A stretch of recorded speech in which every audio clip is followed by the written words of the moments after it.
전진해오다 그의 강한 승리의 꿈을 그의 영혼 찬란하게 비치네. 찬양하세 승리의 노래 주 찬양 승리의 찬양 누가 당하소야 주님의 군대. 우리 대장 되신 구주 예수 나 주님의 뒤따르며 누가 당하소야 주님의 군대.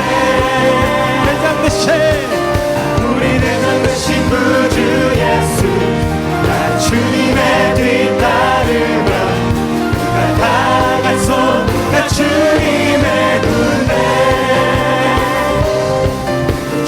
섬긴다고 하면서 아직도 온전한 신부단장을 하지 못했습니다.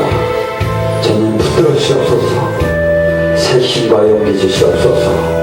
온전한 생명을 전할 수 있고 온전한 빛을 전할 수 있게 하옵소서.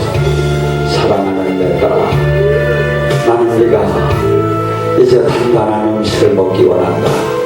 십자가를 지고 내 발자취를 밟기를 원한다. 그래야 할 때 내 영광의 권능이 너를 보유하리라. 이사야 58장을 주노라.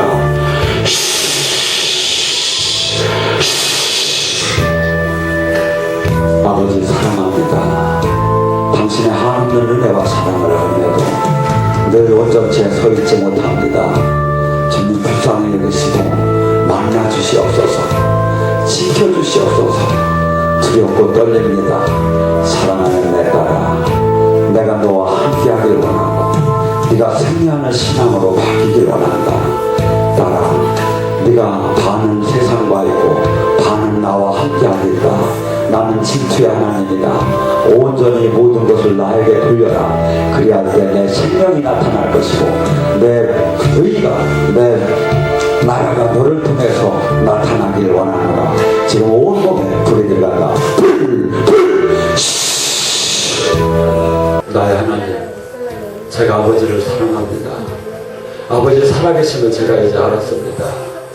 아버지께서 저희 가정을 지키시면 제가 알았습니다. 아버지께서 저희 가정의 파멸에서 구원한 걸 제가 알았습니다. 이제 제가 아버지를 따르려 합니다. 이제 제가 아버지의 그 거룩한 부름을 제가 순종하려 합니다. 저를 지켜주시옵소서. 이 세상의 방법을 다 버리고 오직 당신의 방법을 제가 이제 따르겠습니다. 제 가정 불쌍히 여기시고 지켜주시옵고 특히 어머니에게 힘을 주시옵소서. 어머니를 볼 때마다 가슴이 묘입니다. 아버지 도와주시옵소서. 아버지 지켜주시옵소서. 지켜주시옵소서. 사랑하는 내 딸아, 내가 너를 사랑한다. 네가 온전히 확신을 갖지 않고 기도해도 나는 너와 함께 하겠단다. 내가 너의 가정을 눈동자처럼 지키련다. 너는 젖먹이 아기를 가진 어머니가 그 자식을 잃을지어도 내가 너를 버리지 않고 있지 않는다는 말을 너에게 주노라. 온몸에 기도 부르노라.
말씀은 누가복음 23장 44절에서 49절입니다.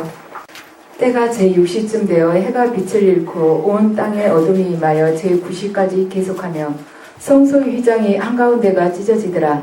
예수께서 큰 소리로 불러 이르시되 아버지 내 영혼을 아버지 손에 부탁하나이다 하고 이 말씀을 하신 후 숨지시니라. 백부장이 그 된 일을 보고 하나님께 영광을 돌려 이르되 이 사람은 정녕 의인이었도다 하고 이를 구경하러 모인 무리도 그 된 일을 보고 다 가슴을 치며 돌아가고 예수를 아는 자들과 갈릴리로부터 따라온 여자들도 다 멀리 서서 이 일을 보니라. 아멘. 오늘은 내가 목마르다와 제 영혼을 아버지 손에 맡기나이다. 이 두 말씀으로 하나님께 은혜를 청하겠습니다. 프랑스의 말하자면 사상가죠. 브레이즈 파스칼은 이런 이야기를 했습니다. 수많은 사람들이 예수님께서 돌아가시고 난 후에 두 부류가 있었다. 한 부류는 그분이 신이심을 증명하기 위해서 여러 가지 증거를 이렇게 수집하여서 신임을 많은 사람들에게 말하자면 밝히기 위한 부류가 있었다면, 한 부류는 그분은 인간이셨다는 참 인간이셨다, 그 말하자면 증명을 해내기 위해서 많은 사람들에게 자신의 뜻을 피력하는 부류들이 있었다. 그러므로 예수님께서는 신이시면서도 동시에 완벽한 인간이셨다고 파스칼은 이야기를 했습니다. 오늘 본문은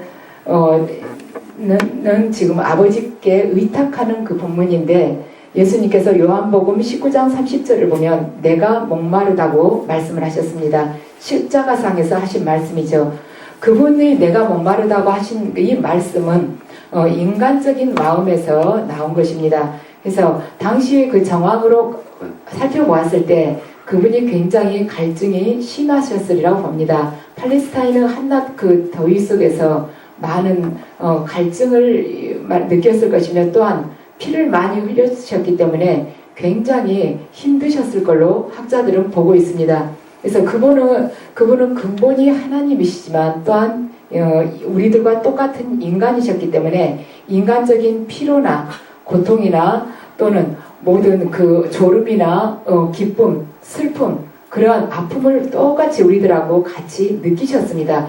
그래서 그분은 우리들이 느끼는 감정을 같이 느끼시면서 그분의 결핍이나 고갈 또한 우리들하고 똑같이 공감을 할 수 있는 대제사장이십니다. 그래서 그분이 배고플 때는 드셨어야 되고, 졸리면은 누우실 곳이 필요했었고, 또한 목마를 때는 음료가 필요했습니다. 그래서 그분은 그러한 것을 주변의 사람들에게 의지를 하셨습니다. 마르다나 마리아가 도와주기도 했고, 또 그분의 어머니가 그걸 채워주시기도 했습니다. 그래서 우리들 또한 예수님처럼 인간적인 나약함을 솔직하게 드러내면서 다른 사람의 필요를 구하는 사람이 되자는 것입니다. 우리가 어떤 공경에 처했을 때는 그 이야기를 참 하기가 어렵습니다. 그 시간이 지나고 나서 그 문제가 어느 정도 이렇게 회복이 되고 난 후에는 남한테 이야기를 할 수 있는데, 내가 정말 그 문제의 중심에서 숨이 탁탁 막힐 때는 자존심도 상하고 부끄럽기도 하고, 또 어려운 상황을 내가 입으로 표현한다는 자체가 나한테는 더 고통인 것 같아요. 다시 한번 확인하는 것 같아서. 그래서 그걸 이야기를 않고 되게 덮는 경우들이 있죠. 그렇지만 그러다 보면은 이 문제는 내 안에서 골마 터지면서 혼자서 해결하기 어려운 그 이상의 수위까지 올라오게 됩니다. 그래서 내가 자존심을 내려놓고 그걸 남에게 솔직하게 도움을 구하는 것도 지혜로운 방법의 하나입니다. 또 하나는 내가 남에게 폐를 끼치고 싶지 않아서 그걸 이렇게 계속 덮어버리는 경우 있죠. 쉬쉬하면서. 그렇지만 우리는 혼자는 살아갈 수가 없는 존재입니다. 더불어 살아갈 수밖에 없죠. 그래서 하나님께서도 우리 부족함을 다 아십니다. 그분은 우리 교회의 머리이시며, 우리는 말하자면 그분이 지체이죠. 지체라고 그랬습니다. 우리가 전부가 아닌 거예요. 내가 손, 발, 눈, 이 역할을 다 할 수가 없습니다. 하나님은 우리를 하나의 지체로 이렇게 쓰고 계세요. 그래서 내가 만약에 손의 역할을 한다면 나는 눈이나 귀의 역할, 그쪽 부분은 약한 거예요. 그래서 나의 그 허약한 부분, 그분을 다른 사람에게 도움을 또 청할 수가 있고, 내가 또 이렇게 달란트로 받은 그 부분을 다른 사람의 그 결핍된 부분에 내가 또 이렇게 보완을 해줄 수가 있는 것입니다. 그래서 우리는 유기적인 존재입니다. 그래서 우리가 어려울 때는 누군가에게 또 청하며 누군가의 도움을 받았을 때는 내가 그 사람한테 꼭 그 도움으로 다시 되돌려주지는 못할 수 있어요. 어떤 경우 보면 저 사람은 아무것도 남의 도움이 필요 없을 만큼 다 만족스럽게 채워진 것처럼 보이는 부분들이 있습니다. 그럴 경우에 또 그 외의 제3자를 위해서 내가 받았던 도움의 몇 배를 다시 베풀어 줄 때 사랑은 무한대로 확산이 되어 가는 것입니다. 그래서 예수님께서 우리들에게 그 많은 이렇게 능력, 달란트나 그러한 것을 한 사람한테 집중적으로 주시지 않는 이유가 바로 그것입니다. 나의 약함을 깨닫고 다른 사람의 결핍됨을 이해해주면서 서로가 도움을 주고받으면서 유기적인 존재로 의지하면서 함께 공존하는 것을 배우면서 살아가라고 우리의 허약한 부분을 남겨두셨습니다. 그래서 내가 어려울 때는 솔직하게 이렇게 터놓고 이야기하면 우리 어때요? 어떤 사람이 정말 말하자면 배우지 못하고 아주 가난하고 뭐 지금 현재 사회적으로 모든 것을 다 잃었다 할지라도 진실하게 이야기를 하면 공감이 가지 않습니까? 거기서 이렇게 서로가 정이 들잖아요. 그럴 때 내가 뭔가를 희생하더라도 도와주고 싶은 그런 마음 생기죠. 그래서 여러분들이 어떠한 아픔의 말하자면 태풍의 눈처럼 한가운데 지금 서 계신다 할지라도 그걸 그대로 가슴을 열고 솔직하게 도움을 청하세요. 그러면 주변에서 공감을 하고 온 마음과 힘을 다해서 도움을 받을 수 있고 여러분들 또한 다른 사람들에게 그걸 다시 재생산해내는 그러한 존재로 살아가시기 바랍니다. 자, 두 번째는 오늘 본문입니다. 아버지 제 영혼을 아버지 손에 부탁하나이다. 자, 예수님께서는 하나님께 자기 신을 의탁하면서 돌아가셨습니다. 우리도 또한 하나님께 그렇게 의탁하면서 살아가야 됩니다. 하나님이 우리를 돌보고 계시기 때문에 우리의 모든 염려를 그분에게 내맡기면서 살아야 된다는 것입니다. 우리의 생명도 나날의 운명도 죽음도 또한 하나님 손에 맡기면서 살아가야 된다는 것이 이것이 바로 믿음의 삶이 뜻하는 바입니다. 믿음이라는 것은 뭐냐?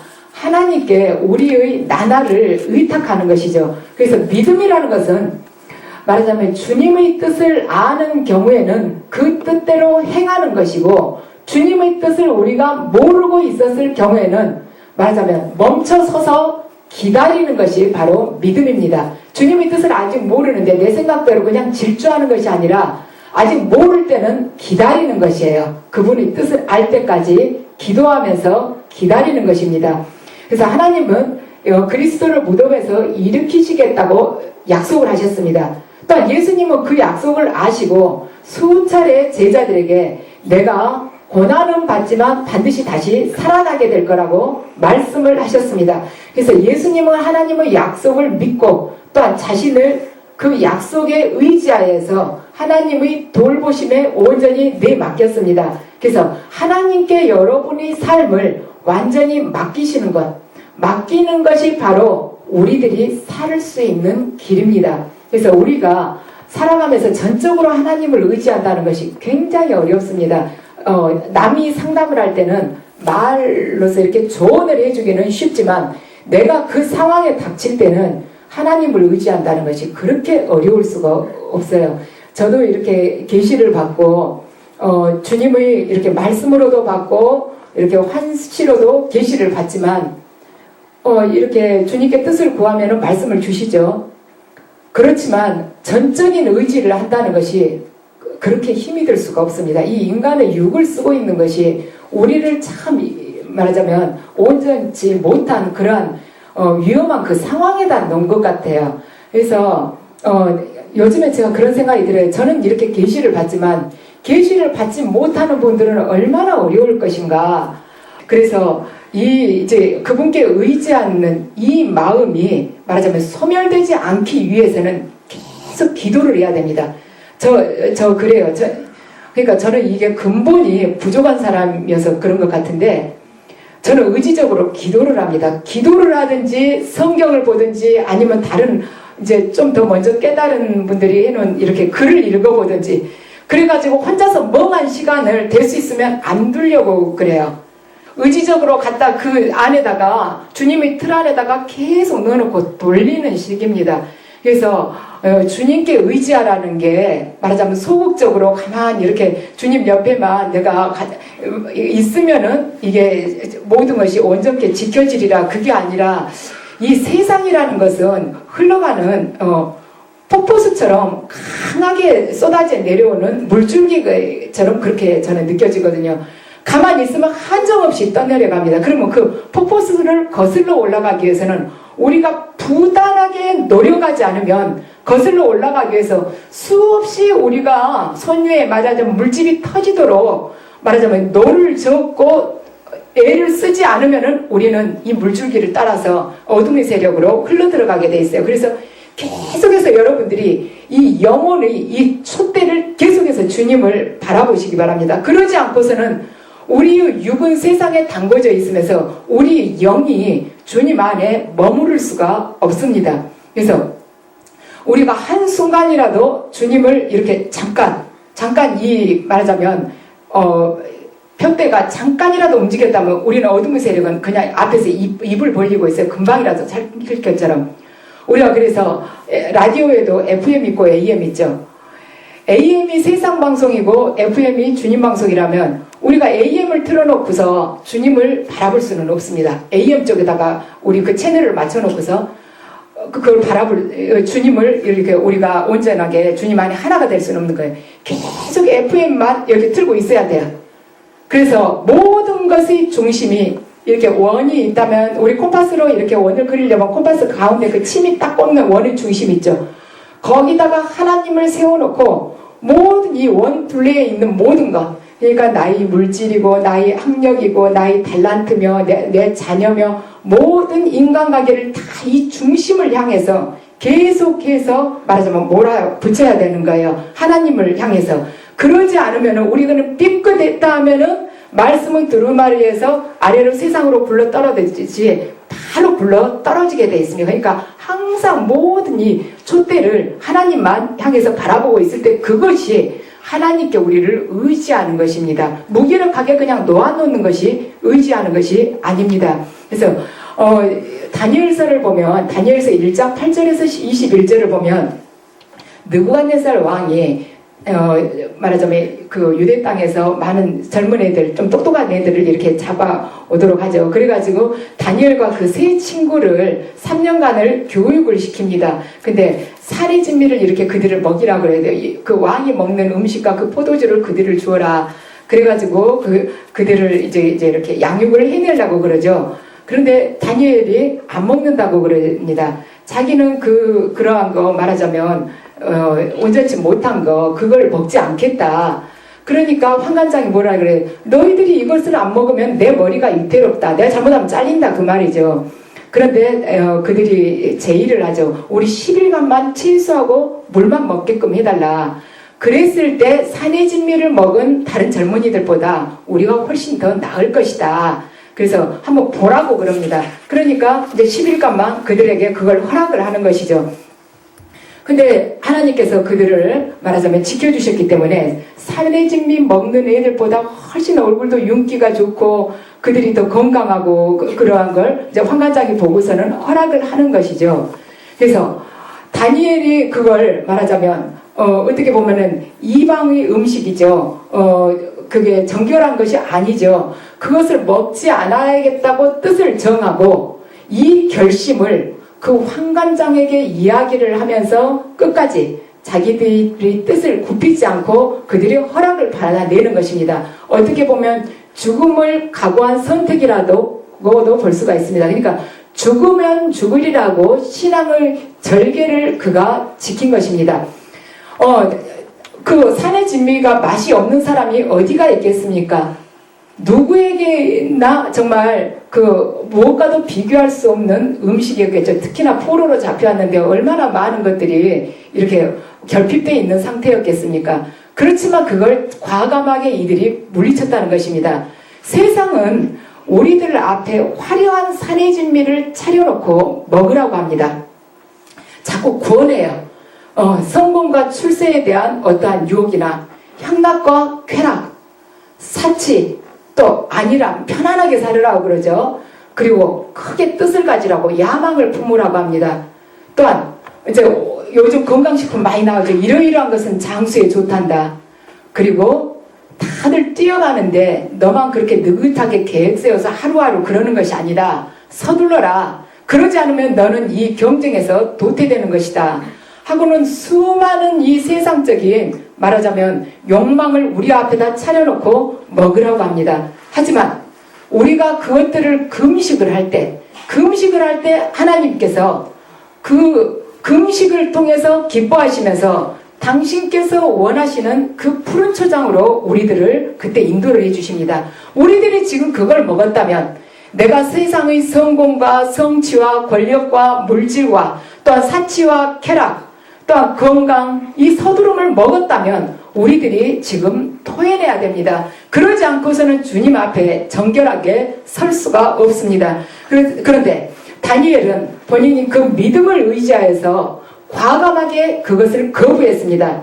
그래서 그러한 믿음, 내 앞에 어떠한 유혹과 풍성함이 차려져 있다 할지라도 과감하게 돌아설 수 있는 그 믿음을 통해서 그 믿음이 바탕이 돼서 그가 사자굴에 던져졌지만 하나님께서는 사자 입을 틀어 막으셨습니다. 그래서 그를 통해서 하나님은 그 충성스러운 마음 또한 순결한 사랑을 거기서 재확인하신 것입니다. 그래서 우리가 그러한 믿음 없이는 하나님께 의지할 수가 없다는 것입니다. 케르케고르는 나는 간첩이라고 표현을 했습니다. 왜냐하면 한 세계에 살지만 한 세계에 살되 최고의 충성은 다른 세계에 바치고 있기 때문에 간첩이라고 그랬습니다. 우리들은 이 지상에 파견된 어떻게 보면 하늘나라의 간첩이나 똑같습니다. 이 세상에 지구라는 세상에 현재 몸은 여기다 묻고 있지만은 천국을 향해서 충성을 바치도록 파견된 자들입니다. 그래서 파견된 자는 어때요? 파견하신 분의 명을 그대로 수행하고 가는 것이죠. 그래서 우리는 하나님의 대사라는 것입니다. 그래서 우리는 천국에서 파견된 대사예요. 대사는 자신의 이름이라는 것은 드러내지 않는 것입니다. 자기가 파견된 나라만 증명해 보이면 되는 거예요. 대사가 어느 나라 대사라고 그러지 자기 이름을 말을 합니까? 그래서 우리는 천국에서 파견된 하나님의 일꾼님이 바로 우리들 이름입니다. 우리들 정체성이 바로 그것이에요. 그래서 지금 이 세대에 우리가 간첩으로 천국에서 파견된 말하자면 대사로서 우리의 정체성을 그대로 밝혀나가기에는 우리의 목숨을 내놓아야 될 수도 있고 우리가 수십 년 동안 쌓아놓은 나의 자리, 사회적인 그 명망이나 존경심을 모두 잃어야 할 수도 있지만은 하나님은 그걸 다 내려놓으라고 그러십니다. 그래서 지금 우리는 물질과 권력이 제일이라는 이 시대에 살고 있습니다.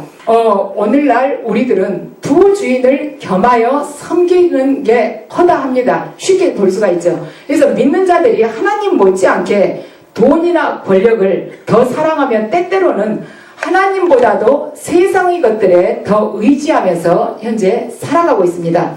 그래서 믿는 자들이 성령과 육, 이 양쪽에다가 같이 지금 씨를 뿌리려고 하는 것이죠. 그렇지만 두 주인을 섬길 수 없다는 것은 우리의 정체성만 보아도 알 수가 있습니다. 우리는 하나님의 노예입니다.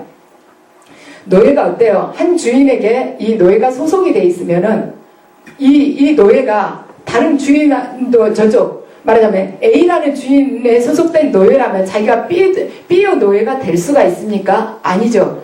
그래서 노예는 철저하게 한 주인한테 복종하게끔 되어 있습니다. 우리는 하나님의 노예입니다. 그래서 종이 주인보다 더 나아질 수는 없다고 그랬는데 우리는 이 세상의 모든 세상에 대한 사탄이 지금 쥐고 있는 그 주인의 자리는 하나님의 존재와는 비교를 할 수가 없습니다. 옛날 로마 시대에 노예들은 이렇게 했답니다. 노예가 이제 여러 종류가 있죠. 노예도 자기가, 그러니까 노예로 오기 전에 이제 로마가 그쪽 지역을 정복하면서 말하자면 식민지 국가가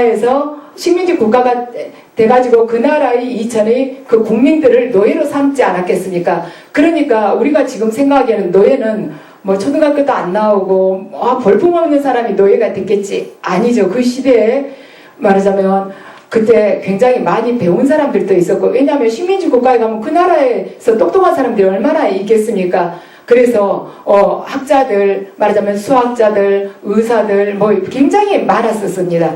근데 그 사람들이 노예로 온 거예요. 그래가지고 로마인들이 자녀들 공부도 가르치고 이렇게 말하자면 의술이 있어가지고 병도 고쳐주고 이런 거 여러 가지 했었습니다. 그런데 이 이제 노예라는 이 신분 자체는 변함이 없는 것 같지만 주인에 따라서 이 노예의 말하자면 입지가 굉장히 다른 것입니다. 그래서 주인이 그 로마에서 말하자면 권력층회가 있었다. 그럼 이 노예는 로마의 웬만한 자유인보다 훨씬 더 나았답니다. 그러니까 노예의 이 처지가 자기 주인에 따라서 정해지는 것입니다. 그래서 여러분들의 주인은 하나님이시지 않습니까? 그 로마 시대의 말하자면 왕 밑에서 노예를 했다 한들 하나님과 비교가 되겠습니까? 그래서 내 주인이 누구냐에 따라서 이 노예가 그 시대에 자유민 앞에서도 큰 소리를 쳤답니다. 그리고 자유민들이 노예한테 쩔쩔 매기도 했대요. 왜냐하면 권력층의 노예는 여러분들 아시죠? 옆에서 어떤 이야기를 이렇게 했을 때 굉장히 그 주인이 잘 받아들여주면 누구의 승진도 쉽게 할 수 있지 않습니까? 그 정도의 힘을 가진 거예요. 그리고 그 노예하고 결혼까지 하려고 줄을 섰답니다. 근데 우리는 하나님의 노예이지 않겠습니까? 우리한테 줄 선 사람이 얼마나 많겠습니까? 그런데 그분께 의지하지 않고 어떻게 우리가 이 땅에서 승리를 할 수가 있겠습니까? 그래서 다니엘은 자신의 인생을 성공적으로 이끌어줄 주인이 누구인지를 알았습니다. 다니엘 주변에 많은 어둠의 세력들이 주인이라고 했었어요. 그래서 그를 유혹을 하고 넘겨뜨리려고 했었지만 다니엘은 알았습니다. 영원하신 그분만이 자기의 유일한 주인이라는 것을. 그래서 어떤 상황 속에서도 행복과 성공을 만들어내는 사람을 보고 우리들은 지혜로운 사람이라고 합니다. 그래서 지혜로웠던 다니엘이 터득한 행복의 비결은 무엇이었는가? 언제 어디서고 하나님께 의지하면서 함께하는 것이었습니다. 그래서 이러한 의식은 성경 전체에서 끈질기게 모색하고 있는 말하자면 구원의 비결입니다. 언제 어디서든 어떤 상황에서든지 하나님께 의지하면서 살아가는 것, 이것이 성경 전체에서 지금 말하자면 계속해서 끈질기게 모색하고 있는 비결이라는 것입니다. 많은 왕들이 있었지만 이스라엘은 많은 왕들이 있었지만 그들이 하나님께 온전하게 의지를 못하고 이방신들을 섬기고 우상숭배를 했기 때문에 하나님으로부터 거의 다가 내침을 받게 됐죠. 그래서 우리가 살아가면서 절망하고 좌절하는 순간들은 굉장히 많습니다. 어떻게 그리스도인이라고 해서 항상 평탄대로만 나오겠습니까? 세상 이 땅에 살아가는 이상은 우리는 이 아픔, 고통을 피할 수는 없을 것입니다. 하지만 절망은 마치 다니엘서에 나오는 화덕의 불처럼 우리를 삼켜버릴 수 있을지 모르지만 하나님을 정복할 수는 없습니다. 그래서 우리가 하나님 안에 온전하게 있을 때는 절대로 절망으로부터, 절망스러운 그 상황으로부터 정복되지 않는다는 뜻입니다. 그래서 예수님의 승리 또한 다니엘의 승리는 전적으로 하나님께만 의지한 신앙의 결실이었습니다. 그래서 우리들 역시 하나님의 뜻을 잘 분별해서 말로만이 아니라 우리가 결단하는 믿음과 행동으로 드러낼 때 이러한 것들이 아름답게 결실을 맺을 수 있습니다. 또한 전능하신 하나님께 우리의 인생을 전적으로 맡기고 의지해야 됩니다. 그래서 의지라는 것은 무기력하게 그냥 우두커니 있는 것이 아니라고 말씀드렸습니다. 내가 끊임없이 두려울 정도로 내 아래로 몰아치는 그 폭포수를 노를 저어가면서 뛰어 올라가야 되는 것입니다. 그것이 하나님께서 원하시는 의지입니다. 그래서 그렇게 해서 걸어갈 때 그분께서 이렇게 허락하신 이 길, 이 고난의 길, 아픔의 길, 어떻게 보면 순종의 길이지만 우리에게는 한없이 이 세상으로부터 내침받는 길일 수 있습니다. 그 길을 그분께서 원하시는 그 의지하면서, 말씀에 의지하면서 걸어갈 때 하나님께서 우리들과 함께 동행해 주시고 우리에게 영원하고 또한 참된 그 승리의 기쁨을 그분은 안겨주실 것입니다. 그래서 이 땅에서 많은 사람들이 탐하는 것이 있고 우리들을 유혹하는 것이 있지만 여러분들 반드시 하나님의 말씀은 결코 사라지지 않으면서 변하지 않으면서 그분께서 하신 말씀은 반드시 열매를 맺으실 것입니다. 그래서 그 약속을 믿으시고 어떤 절망과 말하자면 두려운 상황 속에서도 이 세상의 것들 다 잊어버리고 오직 주님만 바라보고 걸어가실 때 여러분들은 마지막 말하자면 승리의 월계관을 받아 쓰실 것입니다. 전진해